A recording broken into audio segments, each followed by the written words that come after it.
వాణిజ్య పంటలు వాణిజ్య పంటల గురించి చూద్దాం. ఎక్కడెక్కడ పండిస్తారు, ఏ ఏ స్థానాల్లో ఉన్నాయి, ఏ దేశంలో ఎక్కువ పండిస్తారు, ఏ దేశంలో తక్కువ పండిస్తారు, ఇలాగనమాట వాణిజ్య పంటలు. వీటిని కమర్షియల్ క్రాప్స్ అని అంటున్నాము. ఇంకో పేర్లు ఏం చెప్పుకున్నాం వీటికి? కమర్షియల్ క్రాప్స్, ఇంకా క్యాష్ క్రాప్స్. క్యాష్ క్రాప్స్ అని వీటిని మనం అంటాం అన్నమాట. నగదు పంటలు అని అన్నారు. అలాగే ఇంకో టర్మ్ మీద ఇచ్చారేంటి? పరిశ్రమలో ఏం పంటలు అన్నారు? కొంచెం రెస్పాండ్ అడగండి. అడిగినప్పుడు చెప్పండి, అడగకుండా ఏం చెప్పండి. సో ఏదైనా అడిగినప్పుడు మాత్రం కొంచెం రెస్పాండ్ అయితే మీకు వస్తుందా లేదా, మీరు ఫాలో అవుతున్నారా లేదా నాకు తెలుస్తుంది. కాబట్టి వాణిజ్య పంటలు ఒకసారి మనం చూద్దాం, ఎక్కడెక్కడ ఏంటి అనేది బ్రీఫ్గా చూద్దాం. ఈరోజు ఎగ్జామ్ ఉంటుంది దీని గురించి. సో తోట పంటలు అనమాట. తోట పంటల్లో మనం చూస్తే మొట్టమొదటి కాఫీ ఉత్పత్తిలో బ్రెజిల్ మొట్టమొదటి స్థానంలో 35%లో ఉంది కాఫీలో. సో భారత్ వాటా ఎంత ఉందంటే దాంట్లో కేవలం 4% మాత్రం ఉందన్నమాట. సో మన భారతదేశంలో పండించబడేటువంటి కాఫీ, నాణ్యమైనటువంటి కాఫీ రకం ఏంటంటే అరాబికా, అదొకటి చూసుకోవాలి. అలాగే కర్ణాటకలో దీన్ని బాగా ఎక్కువగా పండిస్తారు. అక్కడ ఇచ్చారు కదా బాబు బుడాన్ కొండలు. కేంద్ర కాఫీ పరిశోధనా సంస్థ ఎక్కడుంది? కర్ణాటక, చిక్మగళూరు. ఇది ఇంపార్టెంట్. కేంద్ర కాఫీ పరిశోధనా సంస్థ కర్ణాటకలోని చిక్మంగళూరులో ఉంది. సో కాఫీకి సంబంధించినంత వరకు ఈ కాఫీ, టీ, రబ్బర్ ఇలాంటివన్నీ కూడా ఎక్కువ లాటరైట్ సాయిల్స్లో పండుతాయని మనకి ఇంతకుముందు అయితే తెలుసు. సో కాఫీ ఉత్పత్తిలో ప్రథమ స్థానంలో బ్రెజిల్ ఉంది. మొత్తం షేర్ ఎంత అనమాట? 35%. భారత్ వాటా కేవలం 4% మాత్రమే. సో భారత్లో పండించే ముఖ్యమైనటువంటి రకం ఏంటంటే అరాబికా. కాఫీ పరిశోధనా సంస్థ ఎక్కడ ఉందంటే కర్ణాటకలోని చిక్మంగళూరులో ఉంది. సో ఈ పరిశోధనా స్థానాలు, పంటలు, దానికోసం స్పెసిఫిక్గా ఉన్న పరిశోధనా స్థానాలు ఇవన్నీ కూడా మనం చూసుకోవాలి, ఎందుకంటే ఇది మనకి రిలేటెడ్ కాబట్టి. ఓకే. తేయాకు అంటే టీ అనమాట. ఉత్పత్తిలో భారత్ ఏ స్థానంలో ఉందంటే మొట్టమొదటి స్థానంలో ఉంది. భారత్ మొట్టమొదటి స్థానంలో ఉంది. భారత్లోని అస్సాంలో ఉండేటువంటి సుర్మా లోయలు అక్కడ ఎక్కువగా పండిస్తుంటారు. వెస్ట్ బెంగాల్లో ఉండేటువంటి డార్జిలింగ్లో అక్కడ కూడా ఎక్కువ నాణ్యమైనటువంటి తేయాకును పండిస్తూ ఉంటారనమాట. సో కేంద్ర తేయాకు పరిశోధనా సంస్థ టీ రీసెర్చ్ స్టేషన్ అనుకోవచ్చు, సెంట్రల్ టీ రీసెర్చ్ స్టేషన్ ఎక్కడుందంటే అస్సాంలోని జోర్హాట్లో ఉంది. అస్సాంలోని జోర్హాట్ అనమాట. సో ఈ పరిశోధనా సంస్థలు, ఈ పేర్లు ఎక్కడెక్కడ ఉన్నాయి ఏంటి అంటే క్రాప్ వైజ్గా గుర్తుపెట్టుకోవడం చాలా వరకు అవసరం అనమాట. కాబట్టి కేంద్ర తేయాకు పరిశోధనా సంస్థ అస్సాంలోని జోర్హాట్లో ఉంది. అలాగే కాఫీ పరిశోధనా సంస్థ ఎక్కడ ఉంది? కర్ణాటకలోని చిక్మగళూరులో ఉంది. ఇలాగనమాట. క్రాప్ వైజ్ కొంచెం గుర్తుపెట్టుకోవడం ట్రై చేయండి. కాఫీ లేదా తేయాకు, టీ ఇవన్నీ కూడా ఎక్కడంటే ఎక్కువగా లాటరైట్ సాయిల్స్, హ్యూమిడిటీ ఉండేటువంటి కండిషన్స్లో బాగా పెరుగుతాయి. అదే నీడను కోరుకునేటువంటి పంటలు అని అంటారనమాట. నీడ ఎక్కడ ఎక్కువగా ఉంటే అక్కడ పెరుగుతూ ఉంటాయి. సో మనం అరకు ప్రాంతంలో కాఫీ ఎక్కువగా పండిస్తూ ఉంటారు. దానికి ఇంటర్నేషనల్ ప్రాముఖ్యత కూడా ఉంది. కాఫీకి సంబంధించినంత వరకు జియో ట్యాగింగ్ కూడా ఉంది మన అరకులో పండించేటువంటి కాఫీకి అనమాట. ప్రపంచవ్యాప్తంగా గుర్తింపు పొందినటువంటి కాఫీలో ఒక రకం మనకి అరకులో పండిస్తారు. విశాఖపట్నం జిల్లా అరకు, అది కూడా ఒక బిట్టే అనమాట. కాఫీ దగ్గరే యాడ్ చేసుకుంటుంది. అరకు కాఫీ. అరకు విశాఖపట్నం జిల్లా అరకులో కాఫీ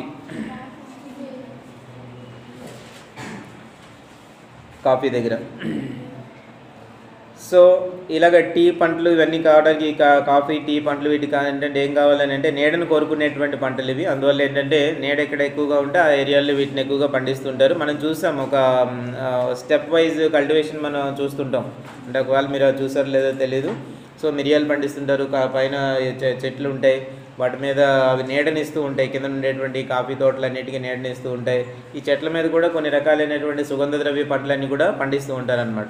సో అలాగ మల్టీ లెవెల్ క్రాపింగ్ అక్కడ అంతా కూడా మనం చూస్తూ ఉంటాం. ఒకే దగ్గర అడుగునుండేటువంటి పంటలు, ఇంకా కొద్దిగా హైట్లో ఉండే పంటలు, చెట్ల మీదకి పాకేటువంటి పంటలు ఇలాంటివన్నీ ఉంటాయి. పైనేమో అవి నీడనిస్తూ ఉంటాయి. సో ఇలాంటి వ్యవస్థను మనం చూస్తూ ఉంటాం. ఎక్కడంటే ఈ పర్వత ప్రాంతాల్లో ఎక్కువగా మనకి కనిపిస్తుంటుంది. అరకు ఆ సరౌండింగ్స్లో ఎక్కువగా ఈ కాఫీ తోటల మీద ఎక్కువగా కల్టివేట్ చేస్తూ ఉంటారు. అంతర్జాతీయ ప్రాముఖ్యత కలిగినటువంటి ఏరియా అదనమాట. సో రెండు కాఫీ, తేయాకు. తర్వాత ఏంటంటే చెరకు విస్తీర్ణంలో భారత్ ఏ ప్లేస్లో ఉందనంటే మొట్టమొదటి స్థానంలో ఉంది విస్తీర్ణంలో. ఉత్పత్తిలో అయితే మాత్రం బ్రెజిల్, ఉత్పత్తిలో బ్రెజిల్, ఆ తర్వాత ఇండియా, అలా అనమాట. సో ఉత్పత్తిలోకి వచ్చేసరికి కాఫీ ఎలాగైతే ప్రథమ స్థానంలో ఉంది, ఇక్కడ చెరుకు కూడా అలాగే ప్రథమ స్థానంలో ఉంది. ఉత్పాదకత ఈల్డింగ్లోకి వచ్చేసరికి ఏంటంటే క్యూబా చాలా చిన్న దేశం, అది షుగర్ బౌల్ అండ్ సంథింగ్ ఏదో అంటారు దాన్ని.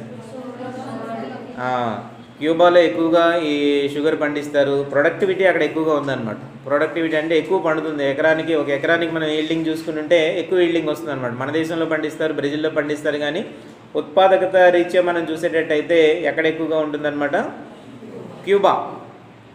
ఉత్పత్తిలో చూస్తే మనకి బ్రెజిల్, అలాగే ఉత్పాదకతలో చూస్తే క్యూబా, అది మనం బాగా గుర్తుపెట్టుకోవాలి. సో దీనికి కావాల్సినటువంటి ఐడియల్ వాతావరణ పరిస్థితులు ఏంటి అని అంటే 21 డిగ్రీల నుంచి 27 డిగ్రీల సెంటీగ్రేడ్ వరకు దీనికి అవసరమవుతూ ఉంటాయి. ఎంత వర్షపాతం ఉండాలి, 100 సెంటీమీటర్స్ అనమాట, అంటే 1000 మిల్లీమీటర్లు, అంతకంటే ఎక్కువ వర్షపాతం దీనికి అవసరం ఉంటుంది. మన దేశం విషయానికి వస్తే ఉత్పత్తులు అగ్రస్థానంలో ఉన్న రాష్ట్రం ఏది అని అంటే ఉత్తరప్రదేశ్, యూపీ, తర్వాత మహారాష్ట్ర. ఈ మొదటి స్థానాల్లో ఉన్నవి మొదటి 2-3 స్థానాలు మనకి ఇంపార్టెంట్ అనమాట. సో చెరుకు ఉత్పత్తిలో అగ్రస్థానంలో ఉన్న రాష్ట్రం ఏది అని అంటే యూపీ, ఆ తర్వాత మహారాష్ట్ర. ఓకే, కేంద్ర చెరుకు పరిశోధనా సంస్థ ఎక్కడుంది, లక్నోలో ఉంది. షుగర్ కేన్ రీసెర్చ్ స్టేషన్ అనమాట, central sugar cane research station పరిశోధనా సంస్థ. అలాగే బ్రీడింగ్ పరిశోధనా సంస్థ ఎక్కడుంది అని అంటే కోయంబత్తూరులో ఉందన్నమాట, తమిళనాడులోని కోయంబత్తూరులో షుగర్ కేన్ బ్రీడింగ్ ఇన్స్టిట్యూటా,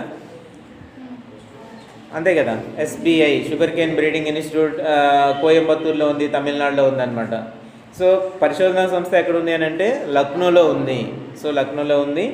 సో చెరకు బ్రీడింగ్ స్టేషన్ ఎక్కడ ఉంది అని అంటే కోయంబత్తూరులో ఉంది. మనకి రిలీజ్ అయిన వెరైటీలు అన్నీ కూడా వెరైటీలు, CO అంటాం కదా, వెరైటీ, అదంతా కూడా కోయంబత్తూరులో రిలీజ్ అయినటువంటి వెరైటీలుగా మనం చెప్పుకోవచ్చు. సో ఇది చెరుకు పంట గురించి. విస్తీర్ణంలో అయితే భారత్ మొట్టమొదటి స్థానంలో ఉంది, కానీ ప్రొడక్టివిటీ లేదు. ఎక్కువగా పండిస్తారు, ఎక్కువ ఏరియాలో వేసి పండిస్తారు, కానీ ప్రొడక్టివిటీ అయితే అంతగా లేదు. అనేక కారణాలు ఉంటాయి దానికి. సో చెరుకు పంట పండించేటప్పుడు సాధారణంగా ఏంటంటే కార్సి పంటలు ఎక్కువగా పండిస్తూ ఉంటారు. సో ఎక్కువ తెగుళ్ళు పెడదాం, ఈ ఎర్రకుళ్ళు తెగుళ్ళని కానీ ఇలాంటి తెగుళ్ళు ఎక్కువ వస్తూ ఉంటాయి మన దేశంలో. దాంతోపాటు ఏంటంటే సరైనటువంటి అంటే ఈల్డింగ్ వచ్చేటువంటివి లేవు. వాతావరణ పరిస్థితులు చాలా మార్పులు ఎక్కువగా ఉంటుంటాయి. సో దానివల్ల చాలా వరకు ఈల్డ్ పడిపోతూ ఉంటుంది. ఇంకా అంతా అయిపోయిన తర్వాత, పంట అంతా బాగా పండిన తర్వాత ఫ్యాక్టరీలో ప్రాబ్లం వస్తుంటుంది. ఇంక రకరకాలు అనమాట. అందువల్ల ఏంటంటే టోటల్గా షుగర్ ప్రొడక్షన్లో చాలా వరకు మనకి అంత ఆశాజనకంగా లేదు. అయితే ఎక్కువ పండిస్తున్నాం భారతదేశంలో, ఎక్కువ విస్తీర్ణంలో చెరుకు పంట పండించడం జరుగుతుంది. ప్రొడక్టివిటీలో ఎక్కువగా ఉన్నది ఏది, క్యూబా. ఉత్పత్తులు ఎక్కువగా ఉన్నది ఏది, బ్రెజిల్. సో ఇలా అనమాట, ఉత్పత్తులు ఎక్కువ పండించే దేశము బ్రెజిల్, ఆ తర్వాత రెండో స్థానంలో భారత్ ఉంది అక్కడ, అలా అనమాట. అది చెరుకు పంట గురించి. సో పరిశోధనా సంస్థలు అన్నీ కూడా మనకి ముఖ్యమైనటువంటివే. తర్వాత సుగంధ ద్రవ్యాలు, వీటినే స్పైసీస్ అని చెప్తామన్నమాట. సుగంధ ద్రవ్యాలు ఉత్పత్తిలో భారత్ రెండో స్థానంలో ఉంది. అలాగే భారతదేశంలోకి వచ్చేసరికి కేరళలో ఎక్కువ పండిస్తారు, తమిళనాడులో తర్వాత పండిస్తారు. ఆ తర్వాత ఏంటంటే అండమాన్లో ఎక్కువగా ఈ స్పైసీస్ అనేటువంటివి పండిస్తూ ఉంటారు అనమాట. సుగంధ ద్రవ్యాలు లేదా స్పైసీస్ అని చెప్పి మనం అంటూ ఉంటారు. కేరళని ఏమంటారు కూడా ఒక ఇచ్చారు అక్కడ చూడండి, స్పైస్ గార్డెన్ ఆఫ్ ఇండియా. కేరళని ఏమంటారు అనమాట, స్పైస్ గార్డెన్ ఆఫ్ ఇండియా అని చెప్పేసి కేరళని అంటారనమాట. సో ఇది పరిస్థితి. ఉత్పత్తిలో మొత్తం మీద భారతదేశం రెండో స్థానంలో అయితే ఉంది. సో కేరళ సుగంధ ద్రవ్యాలు అనేటప్పటికి మనకి ఏంటనమాట, Kerala spice garden of India అని చెప్పి దీన్ని అంటూ ఉంటారు. సో పండించే సుగంధ ద్రవ్యాల దృష్ట్యా మామూలుగా మిర్చి అంటే మిరప, పసుపులో అగ్రస్థానంలో ఉన్నటువంటి రాష్ట్రం ఏది అని అంటే ఏపీ, ఆంధ్రప్రదేశ్. మిర్చి పంట అలాగే పసుపు వీటిలో అగ్రస్థానంలో ఉన్నటువంటి రాష్ట్రం ఏది అని అంటే ఆంధ్రప్రదేశ్. అలాగే అల్లంలో కూడా, అల్లం వచ్చేసరికి ఏంటంటే కర్ణాటక. అల్లం ఎక్కువ ఏ రాష్ట్రంలో పండిస్తారు, కర్ణాటక. అలాగే కుంకుమ పువ్వు ఎక్కడ పండిస్తారని అంటే జమ్మూ కాశ్మీర్. ఇవన్నీ ఇక్కడే ఎందుకు చెప్పుకున్నామంటే సుగంధ ద్రవ్యాల్లోకి వస్తాయి కాబట్టి ఇవన్నీ కూడా. ఇప్పుడు మిర్చి కావచ్చు, పసుపు కావచ్చు, అల్లము, కుంకుమ పువ్వు ఇవన్నీ కూడా స్పైసెస్లోకి వస్తాయి, సుగంధ ద్రవ్యాల కింద మనకి లెక్కలోకి వస్తాయి అన్నమాట. కాబట్టి మనం చెప్పుకుంటున్నాము. సో ఈ మిర్చి, పసుపు ఇవన్నీ ఆంధ్రాలో ఎక్కువగా చేస్తారు. ఈ మధ్య రేటు కూడా ఎక్కువ వచ్చింది మిర్చికి. క్వింటాల్ దాదాపుగా ఒక 100 కేజీలు అదైతే 30,000 రూపాయలు దాటింది. 30,000 100 కిలోలు అనమాట. చాలా అసలు అంత కాస్ట్ ఎప్పుడు రాలేదు. తర్వాత మళ్ళీ అలా పడిపోయి 15,000 16,000 అలాగైంది, అలా అవుతుందన్నమాట. సో మిర్చి ఎక్కువ పండిస్తారు, అల్లం పసుపు ఎక్కువ పండిస్తారు. అల్లం అయితే కర్ణాటక, కుంకుమ పువ్వు అయితే జమ్మూ కాశ్మీర్ అనమాట, అది మనం గుర్తుపెట్టుకోవాలి. తర్వాత క్రాప్ ఏంటంటే రబ్బర్ క్రాప్. ఉత్పత్తిలో భారతదేశం ఏ ప్లేస్లో ఉంది అని అంటే 5వ స్థానంలో ఉంది. ప్రపంచవ్యాప్తంగా మనం చూసుకునేటప్పుడు ఉత్పత్తిలో 5వ స్థానంలో ఉంది. మన దేశంలో చూసేటట్టయితే కేరళ, తమిళనాడు, అండమాన్ వరుసగా 1, 2, 3 స్థానాల్లో ఉన్నాయన్నమాట. సో స్పైసీసే కాకుండా రబ్బర్ ఉత్పత్తిలో కూడా కేరళ ప్రథమ స్థానంలో ఉంది, అది మనం గుర్తించాలి. కేరళ, తమిళనాడు, తర్వాత అండమాన్. సో అండమాన్ మనకి దీంట్లో కూడా వచ్చే సేమ్ ఎలాగైతే ఉన్నాయో రబ్బర్ ఉత్పత్తి ఎలా ఉందో సుగంధ ద్రవ్యాల ఉత్పత్తిలో కూడా అలాగే ఉన్నాయి. సేమ్ 1, 2, 3 పొజిషన్స్ అలాగే ఉన్నాయన్నమాట. సో రబ్బర్ కూడా అలాగే 1, 2, 3 పొజిషన్స్. సో కేంద్ర రబ్బర్ పరిశోధనా సంస్థ ఎక్కడుంది? తిరువనంతపురం, కేరళ. ఇంపార్టెంట్ బిట్స్ ఇవన్నీ కూడా. ఈ పరిశోధనా సంస్థలన్నీ కూడా మనకి ముఖ్యమైనటువంటి బిట్స్ అనమాట. కేంద్ర రబ్బర్ పరిశోధనా సంస్థ ఎక్కడ అంటే తిరువనంతపురం, కేరళ. తిరువనంతపురం కేరళలో ఉంది. ఓకే. తర్వాత ఏంటంటే ఇవన్నీ ఇప్పుడు చెప్పుకున్నటువంటివన్నీ కూడా వాణిజ్య పంటలు. ఏంటవి? కాఫీ, తేయాకు, చెరకు, సుగంధ ద్రవ్యాలు, రబ్బరు, ఇవన్నీ కూడా మనకి ఎందులోకి వెళ్ళిపోతాయంటే వాణిజ్య పంటల్లోకి వెళ్ళిపోతాయి అన్నమాట. తర్వాత పంటలు ఏంటి అని అంటే నార పంటలు. ఈ వాణిజ్య పంటల్లోనే చెప్పుకున్నవన్నీ కూడా తోట పంటలు. ఇప్పుడు మనం చెప్పుకున్నవన్నీ ఇప్పుడు చెప్పుకునేవి ఏంటంటే నార పంటలు. ఇవి కూడా వాణిజ్య పంటలే, అర్థమవుతుందా? కాటను, జనుము, పొగాకు ఇవన్నీ కూడా వాణిజ్య పంటల్లోకే వస్తాయి. ఇంతకు ముందు చెప్పుకున్నవన్నీ కూడా తోట పంటలు అని అంటాము. వీటిని వచ్చేసరికి ఏమో నార పంటలు అంటాం, ఫైబర్ క్రాప్స్ అని అంటాం. ఓకే. కాటన్ గురించి భారతదేశం 3వ స్థానంలో ఉంది. పత్తి ఉత్పత్తిలో భారతదేశం ఏ స్థానంలో ఉందంటే 3వ స్థానంలో ఉంది. అదే మన ఇండియాలో తీసుకునేటట్టయితే మహారాష్ట్ర మొదటి స్థానంలో, గుజరాత్ 2వ స్థానంలో ఉందన్నమాట. ఇవన్నీ మనకి బాగా తెలియాలి. ఏ పంట ఏ రాష్ట్రంలో ఎక్కువగా ఉత్పత్తిలో ఉంది, ప్రథమ స్థానంలో ఉంది, అవన్నీ కూడా మనకి తెలియాలి. ఇది మంచు రహిత వాతావరణాన్ని కోరుకుంటుంది. సో మంచు వచ్చినప్పుడు పెద్దగా అది ఈల్డింగ్ అనేటువంటిది అంత ఉండదు కాబట్టి మంచు లేనటువంటి వాతావరణాన్ని కోరుకుంటుంది. ఆ ఏరియాస్లోనే పండించమని చెప్తూ ఉంటారనమాట. బట్ ఇప్పుడు ఈ మన ఏరియా ఏదైతే ఉంది ఇక్కడ కాటన్కి అనుకూలం కాదు జనరల్గా, అయినప్పటికీ రైతులు పండిస్తూ ఉంటారనమాట. సో అదొకటి. నెక్స్ట్ ఏంటంటే ఇంకోటి ఏంటంటే కాటన్ అనేటువంటిది జస్ట్ ఒక సీజన్ క్రాప్గా పెంచాలని చెప్తున్నారు.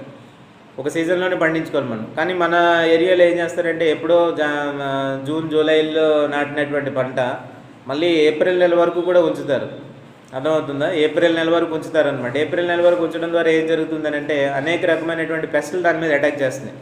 ఇప్పుడు లేటెస్ట్గా అటాక్ చేసిన పెస్ట్ ఏంటి? లాస్ట్ ఇయర్ గులాబీ రంగు కాండం తొలిచే పురుగు అనేటువంటిది ఒకటి విపరీతమైనటువంటి డ్యామేజ్ కలిగించింది అనమాట. గులాబీ రంగు కాండం తొలిచే పురుగు కాటన్లో. సో అది ఎక్కువ డ్యామేజ్ కలిగించడం వల్ల ఏంటంటే చివరికి పంటలు స్వచ్ఛందంగా రైతుల చేత తీయించారు, నరికించేశారు చాలా ఏరియాల్లో. గవర్నమెంట్ కూడా సజెస్ట్ చేస్తుంది అనమాట, 2వ పంట కింద ఉంచకండి దాన్ని, ఒక సీజన్ వరకే పండించుకోండి. జూన్, జూలైలో వేస్తే డిసెంబర్లో తీసేయండి దాన్ని. మళ్ళీ దాన్ని ఏప్రిల్ వరకు ఉంచి దాని మీద అనేక పెస్టులు అన్నీ డెవలప్ అవుతున్నాయి. మధ్యలో 1 నెల ఖాళీ ఉంటుంది, అర్థమైందా? ఏప్రిల్ నెల వరకు అలాగే పంట పెరుగుతూ ఉంటుంది అనమాట పొలంలో. ఆ ఏప్రిల్లో దాన్ని నరుకుతాడు, మళ్ళీ మే నెల ఒకటి మధ్యలో ఖాళీ ఉంటుంది, లేకపోతే మళ్ళీ దుక్కులు చేస్తాడనమాట, మళ్ళీ జూన్లో వేసేస్తాడు. సో దీని ద్వారా ఏమైందని అంటే అదే క్రాప్ని పదే కంటిన్యూస్గా వేయడం ద్వారా అనేక రకాలైనటువంటి పెస్టులు, మైనర్ పెస్టులు అన్నీ కూడా ఎలా అంటే మేజర్ పెస్టుల కింద మారాయి. సో కాబట్టి కాటన్కి మనకి బాగా థ్రెట్ వచ్చినటువంటి కీటకం ఇచ్చినటువంటి కీటకం ఏది అని అంటే గులాబీ రంగు కాండం తొలిచేటువంటి పురుగు. మొక్కజొన్నకి ఎలాగైతే కత్తెర పురుగు అటాక్ చేసిందో, మొక్కజొన్నకి కత్తెర పురుగు ఏ విధంగా అయితే నష్టాన్ని లాస్ట్ ఇయర్స్ కలిగించిందో, ఇప్పుడు ప్రజెంట్ ఏంటనమాట కాటన్కి వచ్చేసరికి గులాబీ రంగు కాండం తొలిచేటువంటి అది విపరీతమైనటువంటి నష్టాన్ని కలిగించడం జరిగింది. ఏదైనా సిమ్టమ్ ఉందా దానికి సంబంధించి? గుడ్డి పూలు అనేటువంటివి ఏర్పడుతూ ఉంటాయి. సో అదొక ఇంపార్టెంట్ క్యారెక్టర్. అవి ఏ రంగులో ఉంటాయి? నలుపు రంగులో ఉంటాయి. 2 ఇంపార్టెంట్ అగ్రిసెట్లో వచ్చిన బిట్స్ అనమాట. గుడ్డి పూలు అనేటువంటివి ఏ కీటకం వల్ల ఏర్పడతాయి అనేటువంటిది ఒక బిట్ ఒక ఇయర్ వచ్చింది. ఇంకో ఇయర్లో ఏమొచ్చిందని అంటే ఈ గుడ్డి పూలు అనేటువంటివి ఏ రంగులో ఉంటాయి అనేటువంటిది. గులాబీ రంగు కాండం తొలిచే పురుగు కానీ అందరూ గులాబీ రంగు అని పెట్టడం జరిగిందనమాట. అది నలుపు రంగులో ఉంటాయి. సో అవి ఇంపార్టెంట్ బిట్స్ దానికి సంబంధించి. సో రబ్బర్ ఉత్పత్తి అయిపోయింది మనకి. కాటన్లో మనం చూస్తే ఇవన్నీ కూడా ముఖ్యమైనటువంటి బిట్స్ అనమాట. గులాబీ రంగు కాండం తొలిచేటటువంటి ఆ పురుగు, అది గుర్తుపెట్టుకోండి. సో కేంద్ర కాటన్ పరిశోధనా సంస్థ ఎక్కడ ఉంది? నాగపూర్ మహారాష్ట్రలోని ఉన్నటువంటి నాగపూర్లో ఉందన్నమాట. కేంద్ర పత్తి పరిశోధనా సంస్థ ఎక్కడ అంటే మహారాష్ట్రలోని నాగపూర్లో ఉంది. ఈ పత్తిని మనం ఏ విధంగా కొలుస్తారని అంటే బేల్స్ అని అంటారు. బేల్ వెయిట్ ఎంత? ఒక బేల్ అంటే 170 కిలోలు. ఒక బేల్ అంటే ఎంత అనమాట 170 kgs ఇలా ఉంటుంది. మంచు రహిత వాతావరణాన్ని కోరుకుంటుంది. మంచు వచ్చిన తర్వాత ఇంకా ఈ పంటను ఉంచడానికి అవసరం లేదు.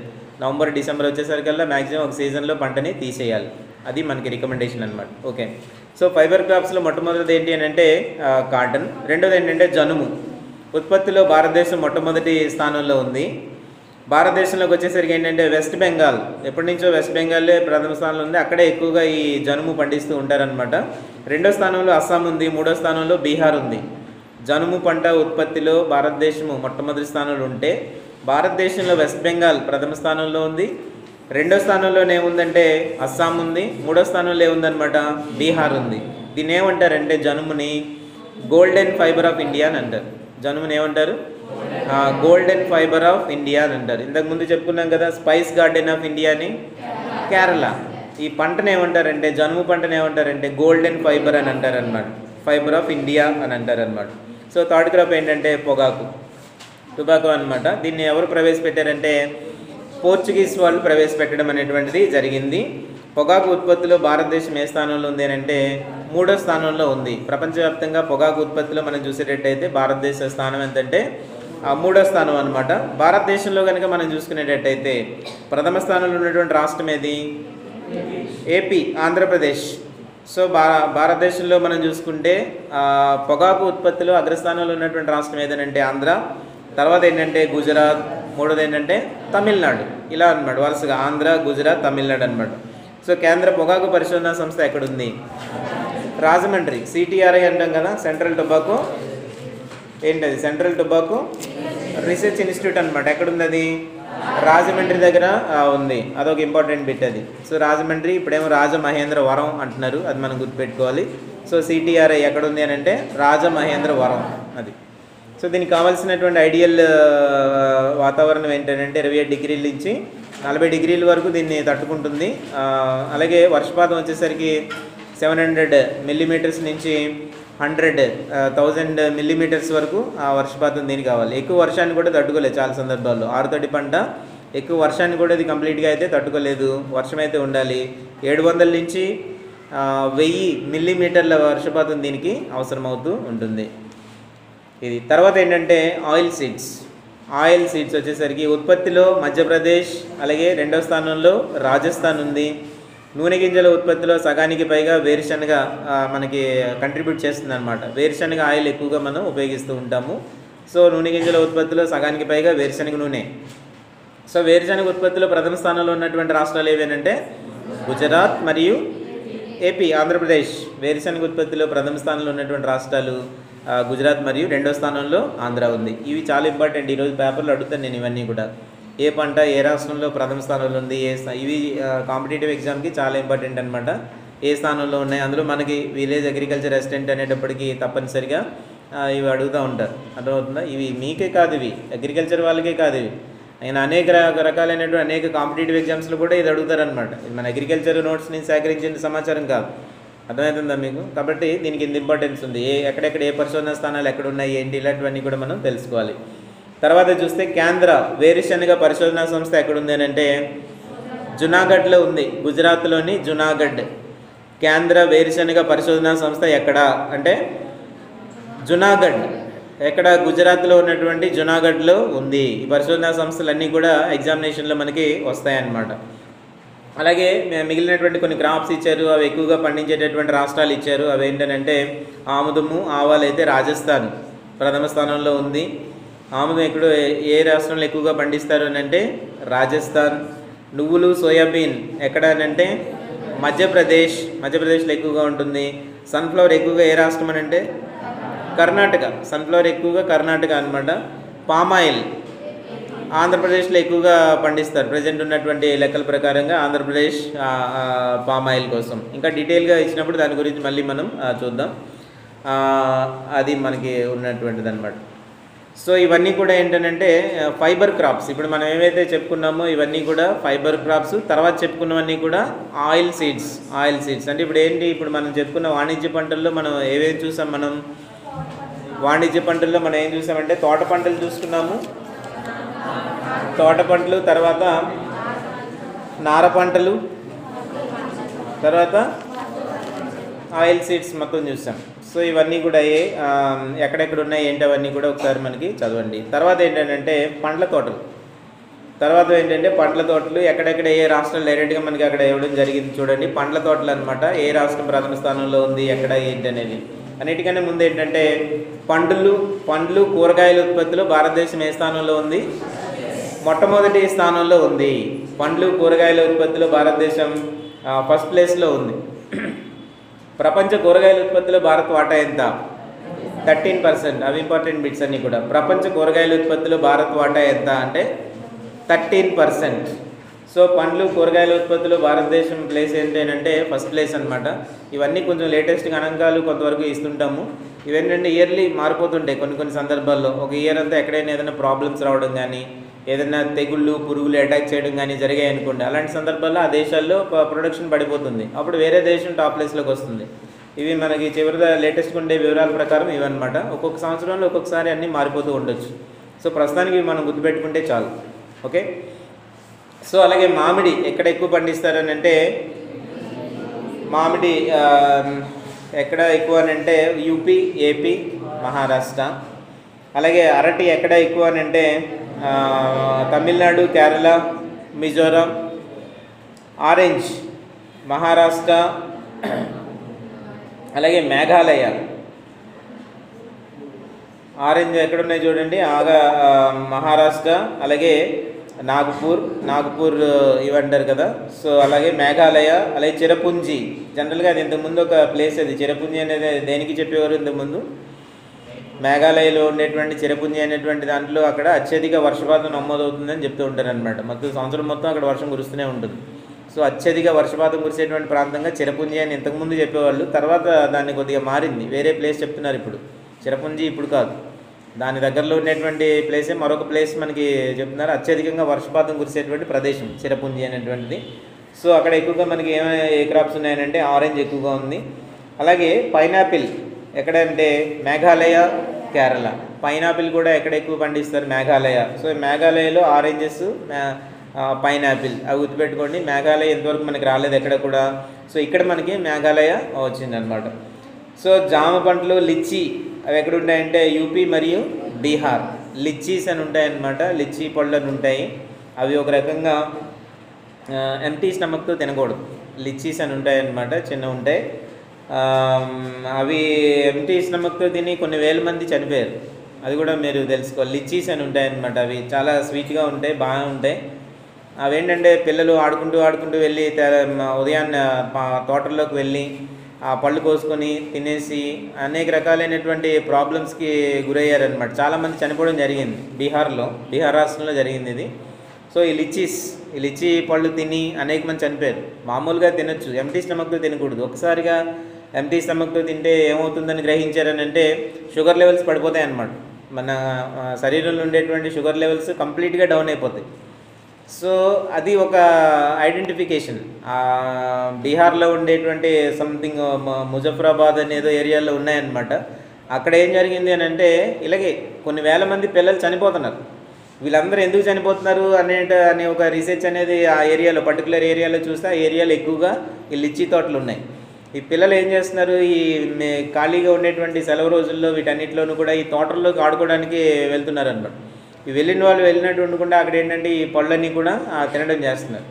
తిన్న వాళ్ళందరూ కూడా ఏమైంది తర్వాత మ్యాక్సిమం చనిపోతున్నారు. అనేక మంది ఇప్పుడు చిన్న 10 years లోపు పిల్లలు ఇలాంటి వాళ్ళందరూ కూడా ఎక్కువ అదే ఏరియాలో ఎందుకు చనిపోతున్నారు? ఒకే రకమైనటువంటి సిమ్టమ్స్తో, ఒకే రకంగా షుగర్ లెవెల్స్ డౌన్ అయిపోయి ఎందుకు ఇలా చనిపోతున్నారంటే రీసెర్చ్ చేస్తే కొంతవరకు ఇంకా పూర్తి స్థాయిలో ఐడెంటిఫికేషన్ రాలేదు. కానీ కొన్ని వేల మంది అక్కడ చనిపోవడం జరిగింది. ఇది కూడా ఒక జనరల్ నాలెడ్జ్కి సంబంధించినటువంటి విషయమే. సో అనేక వేల మంది చనిపోయారు. ఎందువల్ల, ఏ పండు వల్ల అని అంటే లిచ్చీ. దాన్ని కిల్లర్ ఫ్రూట్ అని కూడా అంటున్నారు. తర్వాత కిల్లర్ ఫ్రూట్, లిచ్చీ పంటకి ఉన్నటువంటి ఇంకొక పేరు ఏంటంటే కిల్లర్ ఫ్రూట్. ఒరిజినల్గా అది చాలా మంచిది, ఆరోగ్యానికి అన్నిటికీ కూడా మంచిదే అనమాట. షుగర్ పేషెంట్లకి కూడా చాలా మంచిది, అలా ఉంటుంది. కాకపోతే ఎంటీ స్టమక్తో మాత్రం దాన్ని తినకూడదు. పిల్లలు అసలే తినకూడదు. మామూలు టైంలో తినొచ్చు, ఏదైనా తీసుకున్న తర్వాత అయితే తినొచ్చు, అంతే తప్ప ఎంటీగా తినడానికి అవకాశం అయితే లేదు. అది బాగా గుర్తుపెట్టుకోండి. అంటే ఒక జనరల్ ఇన్ఫర్మేషన్ నేను ఇచ్చాను. సో ఈ జామా, లిచ్చీ అనేటువంటివి ఎక్కడ అంటే యూపీ మరియు బీహార్లో ఎక్కువగా ఉన్నాయి. లిచ్చీ గురించి అంత కొద్దిగా ఇన్ఫర్మేషన్. సో ద్రాక్ష ఎక్కడ ఏ రాష్ట్రంలో ఎక్కువగా ఉంది అని అంటే మహారాష్ట్ర, అలాగే యాపిల్ మరియు ఇతర ఫలాలు ఇచ్చారు చూడండి, ఎక్రూటా అని ఒకటి, బెల్తర్ అని ఒకటి, హిమాచల్ ప్రదేశ్ మరియు జమ్మూ కాశ్మీర్. వీటికి ఏం కావాలి? తక్కువ టెంపరేచర్స్ కావాలి, కాబట్టి అలా అనమాట. మన రాష్ట్రంలో కూడా యాపిల్ సాగు చేస్తున్నారు. చింతపల్లి, పాడేరు ఆ ప్రాంతాల్లో ఉండేటువంటి రీసెర్చ్ స్టేషన్స్లో వాళ్ళు దీని మీద పరిశోధనలు చేసి మనం కూడా దీన్ని సాగు చేయొచ్చు అని చెప్పి అక్కడ పండిస్తున్నారు. సో యాపిల్ సాగు మన రాష్ట్రంలో ఎక్కడ చేస్తున్నారు అని అంటే చింతపల్లి లేదా పాడేరు. లేదు ఒక జోన్ అడిగారు అనుకోండి, అప్పుడు ఏం చెప్తారు? ఏ మండలంలో యాపిల్ సాగు చేస్తున్నారు? ఎత్తైన గిరిజన ప్రాంత మండలం. సో అది ప్రతి హై ఆల్టిట్యూడ్ ఏరియా జోన్ అని ఒకటి ఉంది కదా. సో అక్కడ ఎక్కువగా యాపిల్ అంటే ఇప్పుడే చేస్తున్నారు అనమాట. యాపిల్ కానీ స్ట్రాబెర్రీ కానీ, యాపిల్ ఎక్కువగా చేస్తున్నారు. అలాగే స్ట్రాబెర్రీ అది కూడా ఎక్కువ మన రాష్ట్రంలో ఎక్కడ సాగు చేస్తున్నారు అని అడగొచ్చు అనమాట. మన రాష్ట్రంలో యాపిల్ మరియు స్ట్రాబెర్రీ ఇవన్నీ ఎక్కడ సాగు చేస్తున్నారు? మండలం అయితే హై ఆల్టిట్యూడ్ ఆ జోన్లో చేస్తున్నారు. అలాగే మామూలు ఏరియా అడిగేటట్టయితే, జిల్లా అడిగేటట్టయితే విశాఖపట్నం జిల్లా, ప్రాంతం అడిగేటట్లయితే చింతపల్లి, పాడేరు. ఇక్కడ వీటి మీద పరిశోధనలు చేసి కొన్ని ఎకరాల్లో దీన్ని ప్రత్యేకంగా సాగు చేస్తున్నారు అనమాట. యాపిల్ మరియు స్ట్రాబెర్రీ. అలాగే కొన్ని ఏరియాల్లో ఇంకా డ్రాగన్ ఫ్రూట్ అనేది ఒకటి కొత్తగా ఈ మధ్యకాలంలో ఎక్కువగా సాగు చేస్తున్నటువంటి పంట ఇంకోటి ఏంటంటే డ్రాగన్ ఫ్రూట్. అది కూడా ఎక్కువగా సాగు చేస్తారు. డ్రాగన్ ఫ్రూట్స్ అని ఉంటాయి, పెద్దగా ఉంటాయి, చూసారా ఎప్పుడైనా? సో డ్రాగన్ ఫ్రూట్ ఉంటుంది, అది కూడా బాగా మంచి పోషకాలు కలిగినటువంటి ఫ్రూట్ అనమాట. ఇప్పుడు మనకి ఎక్కువగా ఈ డెంగ్యూ ఫీవర్స్ ఇవన్నీ వచ్చేటప్పుడు డ్రాగన్ ఫ్రూట్లు, నెక్స్ట్ కివీ ఫ్రూట్స్ తినమని ఎక్కువ చెప్తున్నారు అనమాట. ఎక్కువ సి విటమిన్ అందులో ఉంటాయి, వీళ్ళంత ఎక్కువ సి విటమిన్ అందులో ఉంటుంది కాబట్టి ఇమీడియట్గా రికవర్ అవ్వడం కోసం ఈ kiwi fruits, next dragon fruits తినమని మనకి చెప్తూ ఉంటారు. డెంగ్యూ ఫీవర్స్ ఇలాంటి ప్లేట్లెట్స్ పడిపోయేటువంటి రోగాలు ఉంటాయి కదా. సో వాటిలో ఇమీడియట్గా రికవర్ అవ్వడం కోసం ఈ ఫ్రూట్స్ ఎక్కువగా తినమని మనకి రికమెండ్ చేస్తున్నారు. సో యాపిల్ మరియు స్ట్రాబెర్రీ కల్టివేషన్ ఎక్కడ ఎక్కువగా చేస్తున్నారు అనమాట? మన రాష్ట్రంలో అయితే అంటే కల్టివేషన్ అంటే పరిశోధన దీంట్లోనే ఉంది. ఇంకా కొన్ని ఏరియాల్లో ఎక్స్పాండ్ చేసుకుని చేస్తున్నారు. విశాఖపట్నం జిల్లా ఏరియా అయితే చింతపల్లి, పాడేరు అలా పెట్టుకోండి. సో తర్వాత జీడి మామిడి వచ్చేసరికి కేరళ మరియు ఏపీ, ఈ ఆంధ్రాలో కూడా ఎక్కువగా చేస్తారు. జీడి మామిడికి సంబంధించి ఎక్కడ ఎక్కువగా దీని మీద ఎక్కడ ఎక్కువ పండిస్తారు? మన జిల్లాల్లో చూస్తే మన ఏరియాలో ఆంధ్రప్రదేశ్లో ఎక్కడ జీడి మామిడి ఎక్కడ దాని ప్రొడక్షన్ ఇవన్నీ ఎక్కడ ఉంటాయి? దాని పరిశ్రమలు, జీడి పరిశ్రమ అంతా ఉంది ఎక్కడ? శ్రీకాకుళం జిల్లాలో 2 ట్విన్ సిటీస్ లాంటివి ఒక 2 ఉంటాయి. పలాస, కాశీబుగ్గ అనేటువంటి ఏరియాలో ఒక 2 ఉంటాయి. సో ఆ శ్రీకాకుళం ఎవరు లేరా? శ్రీకాకుళం సంబంధించి ఉంటారు కదా, మరి అక్కడ ఉంటే పలాస, కాశీబుగ్గ అనే ఒక ట్విన్ సిటీ, చిన్న సిటీలు అనమాట, పొగబారిపోయి ఉంటాయి. ఎందుకు అని అంటే అక్కడ ఎక్కువగా ఈ జీడిపప్పు ఎక్కువగా అక్కడి నుంచే ఎక్స్పోర్ట్ చేస్తుంటారు, అర్థమవుతుందా? సో అక్కడ ఎక్కువగా ఉందన్నమాట పరిశ్రమ. ఎక్కడ ఎక్కువగా ఉంది? జీడి పరిశ్రమ ఎక్కడ ఎక్కువగా ఉంది అని అంటే ఆ పర్టికులర్ ఏరియాలో ఎక్కువగా ఆ 2 సిటీలు అదే పని. సో ఎక్కువగా జీడిపప్పు అక్కడే ప్రాసెసింగ్ చేస్తారు, ప్యాకింగ్ చేస్తుంటారు, మిగతా దేశాలన్నిటి ఎక్స్పోర్ట్ చేస్తుంటారు, అలా ఉంటుంది. ఇలా మనకి హైవేలో వెళ్తుంటే ఒక ఫ్యాక్టరీ ఉంది జీడిపప్పు ప్రాసెసింగ్ ఫ్యాక్టరీ ఒకటి ఉంది, ఓలం కంపెనీకి సంబంధించి. మీరు ఇలా విజయనగరం వెళ్ళే దారిలోనే మధ్యలో గజపతి నగరం ఏరియాలో ఒక ఓలం అనేటువంటి ఒక ఇంటర్నేషనల్ కంపెనీ అది, దానికి సంబంధించి కూడా ఒక జీడిపప్పు ప్రాసెసింగ్ యూనిట్ ఒకటి పెట్టారనమాట. అక్కడ ప్రాసెస్ చేసేసి వాటన్నిటిని కూడా ఎక్స్పోర్ట్ చేయడం అలా చేస్తూ ఉంటారు. సో ఇది జీడి మామిడికి సంబంధించినంత వరకు. ఇవి కొన్ని రకాలైనటువంటి పంటలు ఎక్కడెక్కడ పడుతుంటాయి, ఏ రాష్ట్రాల్లో పడుతాయి, ఏ దేశాలు ప్రథమ స్థానంలో ఉన్నాయి, ఏ రాష్ట్రాలు మొదటి స్థానాల్లో ఉన్నాయి, వాటి ఉత్పత్తిలోను విస్తీర్ణంలో ఎలా ఉన్నాయి, ఇవన్నీ కొన్ని ముఖ్యమైనటువంటి విషయాలు అనమాట. ఇవన్నీ బ్రీఫ్గా ఒరిజినల్గా చదవాలంటే ఇంకా చాలా ఉంటుంది దీని గురించి.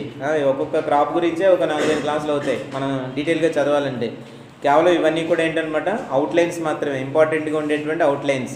మన ఎగ్జామినేషన్కి ఇవన్నీ సరిపోతాయి, ఎందుకన్నా ఎక్కువ డీప్గా వెళ్ళాల్సినటువంటి అవసరం అయితే ఉండదు. సో ఇవి చదవండి, మధ్యాహ్నం ఎగ్జామ్లో ఇవన్నీ కూడా ఉంటాయి.